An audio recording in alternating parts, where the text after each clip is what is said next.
Hey yo guys, welcome back to the channel. It's your boy Kevin Does YouTube back with another video, guys. And today, guys, welcome back to Talking Wrestling episode 11, guys. Yes, we are past 10 episodes of Talking Wrestling, guys, and it is a big one. Some memories down lane, just some goats going at it, a lot to talk about, new faction, and it's just gonna be an incredible episode. Hopefully you guys enjoy it, and let's just get straight into it. We have a lot to talk about SmackDown and Raw, so hopefully you guys enjoy it, and as always, hit that like button, hit that subscribe button, turn notifications on, and yeah, let's get started, guys. Hopefully you guys enjoy this Talking Wrestling episode 11. Let's get straight into it, starting with a little bit of SmackDown, and yes, we do have our cheeky notes. So, just Randy Orton versus John Cena. John Cena comes out, everyone's, they're cheering, everyone just, John Cena sucks, let's go Cena, Cena sucks, everyone. I freaking love it. And then John Cena says to the announcer, hey, introduce me again as the real WWE Champion, everyone popping. And then, before he could get even a word in, Randy Orton, the Viper, comes out after that RKO from Raw. Obviously, they have a lot of history, 25 years. Randy Orton mentioned that was 25 years, to date almost, that the first time they met each other, that they shaked each other's hand, and that's just crazy. Obviously, one of my two goats freaking going out. I was so full of nostalgia. I was so oh my gosh, I can't believe feels like 2014 again when I first started watching wrestling, and then obviously I've come back to see their whole rivalry. But I just freaking love it. They're soulmates in the ring. They might not have the 5 stars, but it's just a good rivalry, and I freaking love them. And the promo was beautiful, basically Randy Orton just telling John Cena, you never changed from all the 25 years we've met since we met each other. You have never changed. And he says, John Cena, you need to have kids, man. Grow up, you'll become a better man, and you need to become a father. Basically, Randy Orton telling John Cena, and that was just that was crazy because it's kind of true. And then John Cena with the best comeback he could think of, not to Randy Orton, but basically saying, the reason I am not a father is because I have been raising all of these freaking brats, or just raising everyone's children, basically. And I'm not gonna lie, he's speaking facts. He's raised a lot of children, not himself, but with the knowledge of him, being Mr. Hustle, loyalty, respect. Randy Orton said that wasn't just to sell out t-shirts, it was his way of living to Cena. So yeah, just he changed a lot, and saying that just basically freaking destroying the kid's father, your kid's a loser. And then some freaking kid was flicking him off, and he said, oh, the kid just gave me the finger, real classy. I just love this heel Cena persona, freaking taking everything on not just as opponent, but the freaking kids. I just freaking love it. I've been spending my time raising your kids, was crazy. And yeah, just Randy Orton says, I was so stupid, to think that I could change it or whatever. And then yeah, they just, because John Cena also wants to ruin wrestling, and then Randy Orton mentioned that Cody Rhodes' theme song says, wrestling has more than one royal family, and that also means that Randy Orton's family, Randy Orton had wrestling since he was small, wrestling means everything to Randy Orton. He says he's not going to let John Cena ruin it.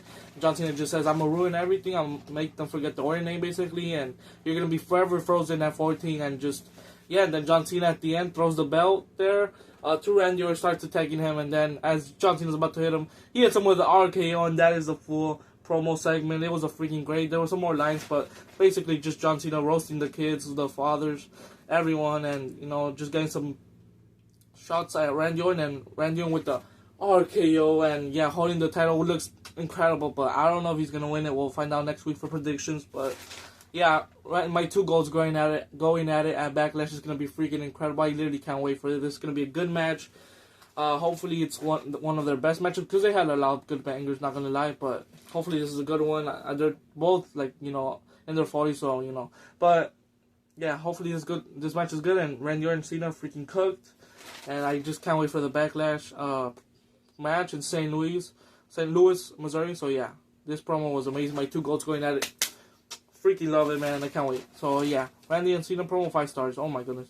Then the rest of SmackDown, Fraxium debuts against Los Garças. They freaking went with their Phoenix Splash Spanish Fly combo.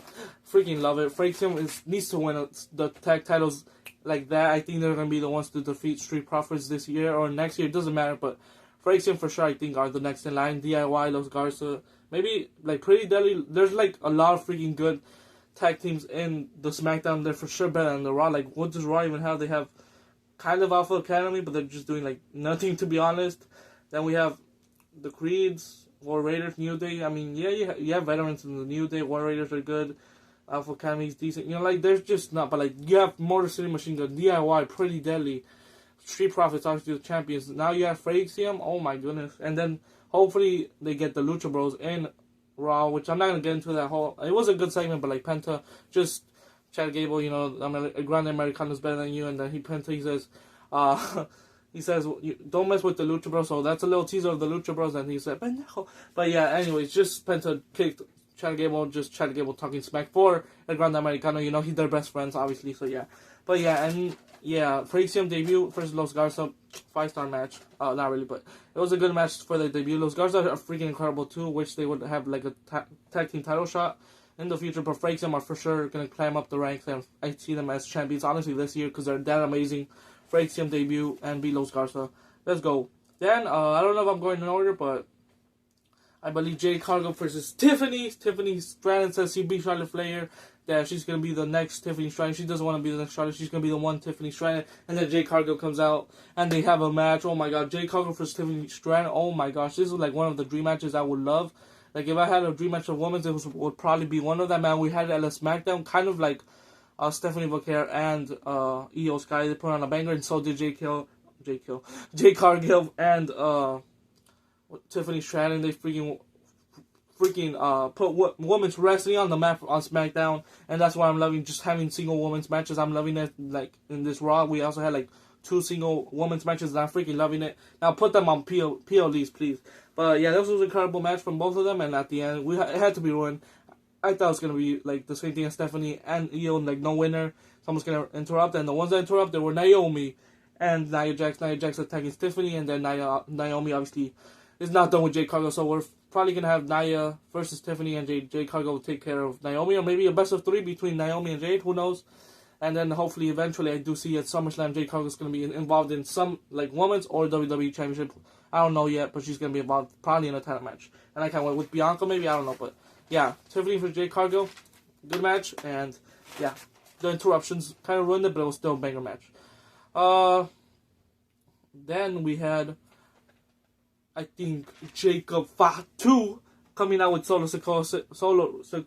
Jacob Fatu, just amazing. He's freaking over with the crowd. I say this every episode. He's the man. He deserves to be world champion. Screw the US. He deserves to be world champion. But Solo Sikoa basically in this promo saying, I made Jacob Fatu. There wouldn't be no Jacob Fatu in WWE without me. And then Jacob Fatu just, you know, fit in when you step in. Yada I mean, Fatu. You know, just saying the same things to Solo Sikoa, like, you know,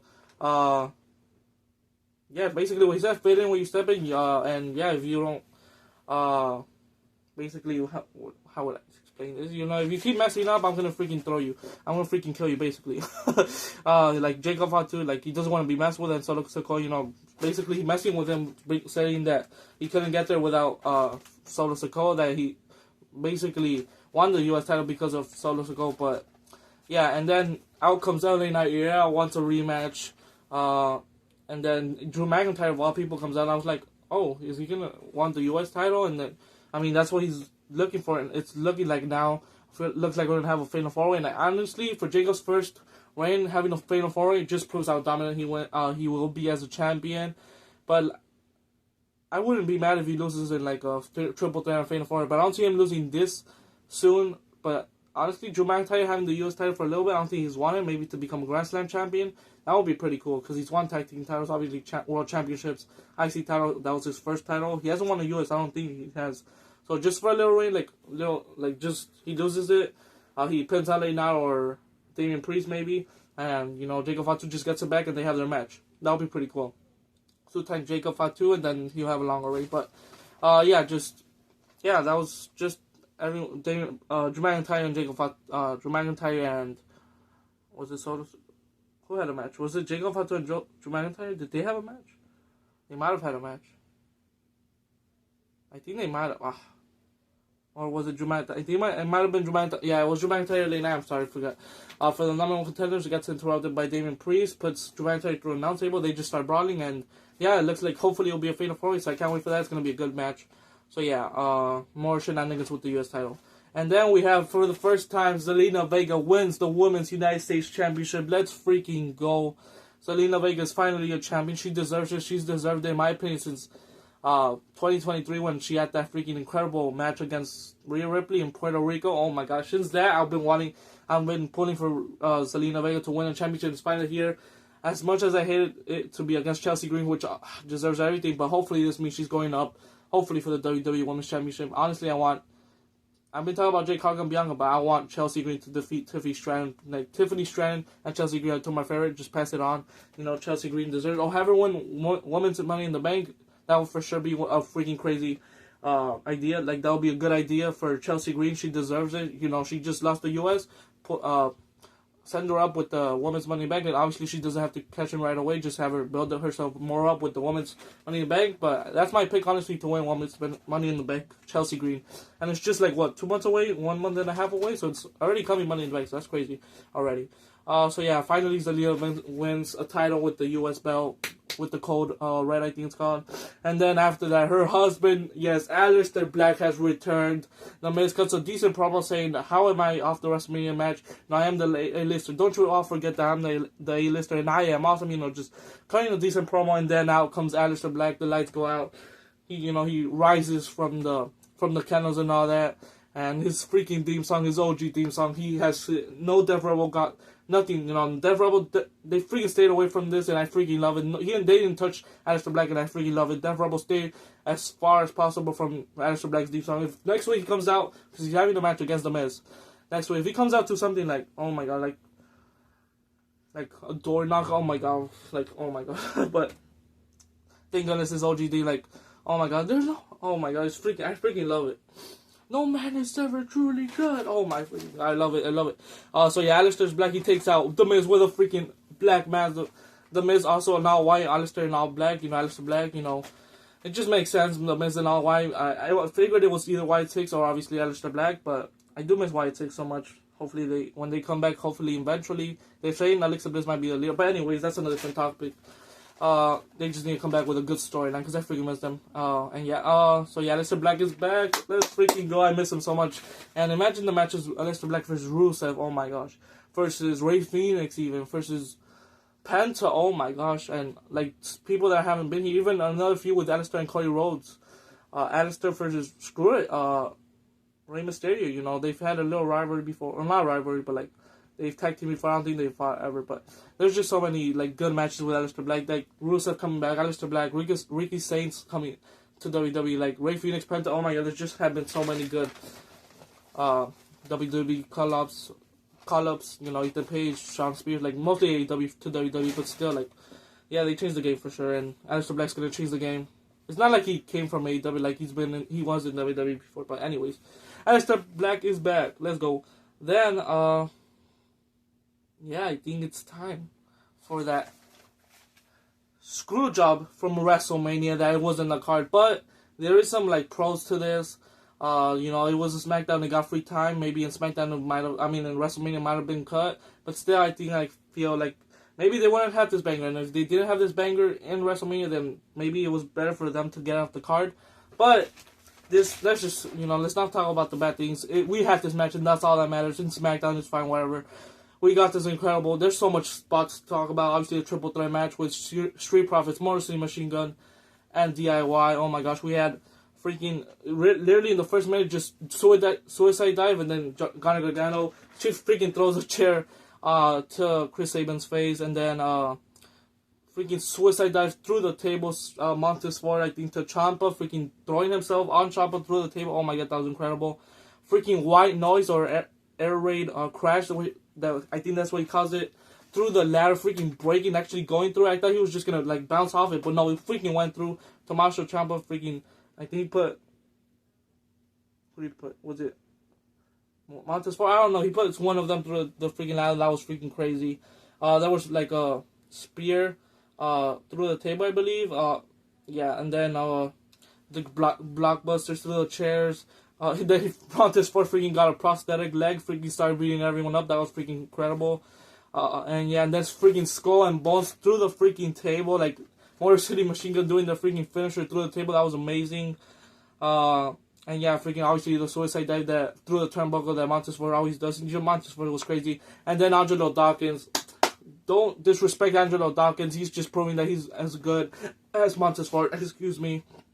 Freaking, not just the spear through the freaking mat. Through a freaking ladder, he spears Ciampa through the freaking table. Oh my freaking love it. This match, instant class. It doesn't get 5. This for sure has to be one of the, for sure, probably top 5. Maybe top 3 best matches of all time in SmackDown history, or just maybe of all time for TLC. For TLC's for sure, it's in the top 2, 3. But yeah, this was incredible. Obviously, it's up there with the TLC. Like, you know, it was like a triple threat. Edge, Christian, Dudley's, and Hardy's. Like, they're this version's triple threat. You know, if you understand. But yeah, and then at the end, Montesfort takes out Chris Sabin and I think Gargano or Ciampa, whatever, one of those two, and he gets the title himself, no help with Angelo Dawkins, and Montesfort grabs the titles, and they retain. The Street Profits retain. This was an incredible WrestleMania SmackDown, or SmackDown after WrestleMania. And then SmackDown, folks, the TSL match, instant classic, Randy Orton and Cena promo, incredible. That was SmackDown, folks. And now we get to Monday Night Raw, where we start off with Seth Rollins, starting off with Seth Rollins and Braun Breaker, you know, the dogs are out, and obviously Paul Heyman, the wise man, the new faction's out, looking stylish. Braun Breaker in that suit, obviously Paul Heyman's always in a suit, and Seth Rollins stripping out.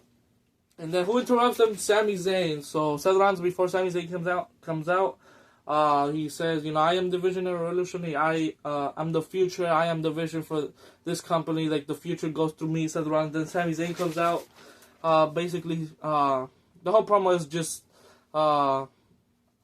Seth Rollins just says to Sami, like, I don't want you to become a target, because you're either with us or you instantly become a target, and I don't want that for you. Basically, he says, I have an offer, let me move you to SmackDown, and then, yeah, that's basically it. And then Sami saying, you know, you're hypocritical. It's not coincidence that you, like, he chose himself to be the leader. It's, Sami said he's a hypocrite, and yeah, no. And then Seth Rollins gives him a motion through the night to see if, you know, he's gonna be with them or like leave SmackDown or be against them and become a target. And then we'll find out in the main event. So yeah, that's basically the starting promo. It was, you know, just basically two friends catching up, and Sami Zayn's either gonna become an ally or a target. You know, you're either with them or against them. You easily become a target. That's basically the whole promo. And yeah, and then after that we had a freaking good match between Rhea Ripley versus Roxanne Perez. Freaking incredible match that they were having, and obviously you have to get interrupted again with Julia and Io Sky. Julia first comes out. She comes out during the match, and then as soon as Rhea Ripley is about to do a Riptide, Io Sky, Julia attacks her, and then Io Sky comes out. Same week as last week. Rhea helped Io. Now Io returns the favor, and this is looking like the Backlash match. I was hoping for another Backlash match, another tag match, which I'll get to later on. But if this is the match, I mean, I want to hate, obviously, get women's in the PLEs, of course, but I don't know, but I wish the other one had more build. That's why I'm a little mad if this is the match, but hey, it's still going to be a banger match, and yeah, just adding more. I think Julia and Roxanne, maybe Roxanne for sure, but I don't know if Julia, but these are now hopefully officially confirmed to be on the Raw roster, and I can't freaking, like, the draft is going to be incredible. I can't wait for that. So yeah. And yeah, Io and Rhea stand tall after the attack. It was a pretty decent match, and yeah. And then, the best promo, Yeet versus Yeet. Jey Uso versus Logan Paul. Just, Logan Paul wants the World Heavyweight Championship. Jey Uso comes out, Yeet. And he says, I'm not gonna, like, lose my world title to a punk-ass YouTuber, basically saying, like, he doesn't want to face Logan Paul because he's a punk-ass YouTuber. He doesn't deserve it, basically, and that's what I felt from that. And then, Logan Paul says, you're just going to crash out and lose that World Heavyweight Championship in less time that you won than you had, like, with the IC title belt, and that was a pretty decent line. And then Jey Uso super kicks Logan Paul, you know, and then he yeets out, and then backstage segment, that freaking scared the shit out of me. Logan Paul hits him with his one-man punch, the titanium punch, and yeah, just knocks him out, I guess, technically, and does a little yeet. That freaking scared me because he had a little hug with Sami Zayn, you know, like, just follow your heart and all that, and then Paul knocks him out or does his KO on Jey Uso, and like the freaking sound, like that freaking, like, oh my god, I was watching it like this close, and I almost freaking dropped my phone because like the freaking sound. But anyways, yeah. So yeah, just a little, probably gonna get Jey Uso Logan Paul. It's a good first opponent, but if Logan Paul wins, honestly, I feel like they'll make Logan Paul win, but I feel like in the SummerSlam, not maybe a WrestleMania, but I feel Logan Paul has more years. He probably will become a World Heavyweight Champion just because of the push he's gotten, and because he's Logan Paul, like he's a famous, and he's gonna be like silly, but maybe decent with the championship. But that's still like he has probably win the Money in the Bank, maybe I don't know. And then we have a banging promo with I don't know if this was next. Maybe I think the War Raiders. We'll get into War Raiders versus Judgment Day. It was a decent match, and then at the end, Penta freaking gets involved, throws JD like he did last week when JD returned. He throws him off the turnbuckle, and then the War Raiders hit the War Machine to win and are the number one contenders. Wish the Judgment Day like something fresh, but I mean Judgment Day would just not defend the title, so I guess War Raiders have a rematch. It makes sense, and Penta does his little sneaky walk, which I freaking love, and then the Cero Miedo. Freaking love Penta doing his walk on the announce table, walking better, and JD are just freaking mad, and I freaking love it, and yeah. And then we have this awesome ladder over Katie and Becky Lynch promo. Becky Lynch comes out first, saying she attacked Bayley. I mean, it was, like she's not gonna wait around like, oh, who attacked her? It was me. I attacked Bayley. Because like she's been doing the same thing to me since 2019, attacking me, and she never said sorry, so it's kind of justified. And then, basically saying like Lara Valkyria wouldn't be here without me. That Lara Valkyria thought like she wanted to be Bayley's friend, and that's why Becky Lynch turned on her because she hates Bayley, I guess. So now we're just in a full circle now with Becky, Bayley, and Lyra. So hopefully we get like a triple threat match soon. I feel like Bayley might return in Backlash. So talking about Backlash, it gets official, Becky Lynch versus Lara Valkyria, and then Lara Valkyria freaking comes back with, she says, I am no longer interested in being Becky Lynch. I am Lara Valkyria. I am going to be a better person than you. I am going to, because I already know I am a better wrestler than you. Oh my, freaking Lara Valkyria cooked. Honestly, I never thought I would, like, I know she had it in ring. In ring, she has freaking incredible, but in the mic, I've never, like, actually heard her talk for, like, a long time, and oh my god, she freaking killed it. She's already a better wrestler than Becky Lynch. Oh my god, I freaking love it. It's gonna be a good match, and yeah, it's a confirmed Lara Valkyria versus Becky Lynch. It's gonna be a pretty good, decent match, obviously for the IC title belt. Good promo for between them, and then have a little brawl, and then Lara Valkyria gets upper hand, and then Becky Lynch comes behind and attacks her again. So yeah, the belt is there, and I freaking love this promo. Then we had a little match between Stephanie McCare versus Ivy. Now I freaking love it. Two devil kids, not just one, but two devil kids.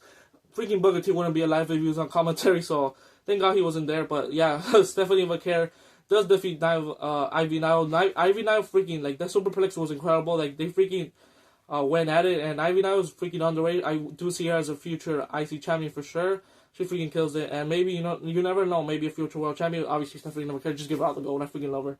She's honestly reaching into my top 3, and that's some freaking incredible. Stephanie McCare, I love her. Double kiss, and then with the SVB. Wins it, and yeah, Stephanie McCare defeats Ivy now. And this Pat promo, we move on to the Pat McAfee promo. Oh my freaking goodness. Whew, so we have a lot here. So basically, Pat McAfee says that many people have forgotten who the hell he is, that even himself has forgotten who he is, and that he still has that dog in him, that he doesn't like Gunther for what he did. Like, if someone attacks my boy, like, attacking don't go, like, I'm gonna protect my boy. That's basically what he said. And that he wants to die as a hard worker. He wants to work his ass off for his friends, his family, for the community to give back. And he's just like, he wants to die by giving back to children's hospitals, to homeless shelters, public schools, and just like being a good guy, like making people's dreams come true. Just being a good guy. He wants to die like that, giving back. And then he says, when I die, I will leave the world better than I came into it. So yeah, just adding more into this, and he wants to die loyal mother effer, and I freaking love that. The crowd going crazy, and then he gets to Gunther. Just the whole, like, I needed to say this because this whole promo was freaking, from beginning to end, was better than probably half of the people rosters in the roster. So yeah, and then he says, there has been one man that has been with me the whole time, and that's Michael Cole, the GO, and everyone cheering for her. Michael Cole, like, he deserves it. Michael Cole, he's been in the game for 30 plus years maybe, or getting there for sure.